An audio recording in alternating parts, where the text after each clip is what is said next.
तपाईको Darjeeling showroom Honda सोरुममा तपाईले है सबैको भ्यारिएन्ट्स एभाइलेबल पाउन सक्नुहुन्छ है।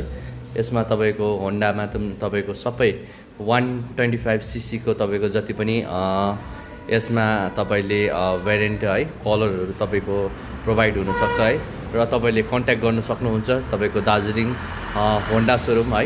यो चाहिँ तपाईको नियर शिव मन्दिर है तपाईको मेरी भिल्लामा तपाईको होन्डा सोरुम तपाईले अहिले तपाईको नयाँ सोरुम यता बोक्सीझोडाबाट आज यता अहिले आएको छ है। तपाईले कन्ट्याक्ट गर्न सक्नुहुन्छ र सर्भिसिङहरुको लागि पनि एकदम राम्रो छ है र तपाईहरुले कन्ट्याक्ट गर्न सक्नुहुन्छ है। र यो तपाईको फाइनान्स पनि गर्न सक्नुहुन्छ। तपाईले डाउन पेमेन्ट गरेर है पनि लिन सक्नुहुन्छ है। र फाइनान्सको लागि एकदम एभाइलेबल तपाईको छ है। र फाइनान्सको लागि तपाईले है गर्नु पनि सक्नुहुन्छ है। र तपाईले देख्नु हुँदैछ होला तपाईको यो सबै भ्यारिएन्टको छ। तपाईले हेर्न सक्नुहुन्छ। तपाईले यहाँ देखिरहनु भएको छ होला है। सबै पाउनुहुन्छ है। र आएर तपाईले दार्जिलिङ मेरी भिल्ला है नियर शिव मन्दिर होन्डा सोरुम है मा तपाईले आएर भिजिट गर्न सक्नुहुन्छ है।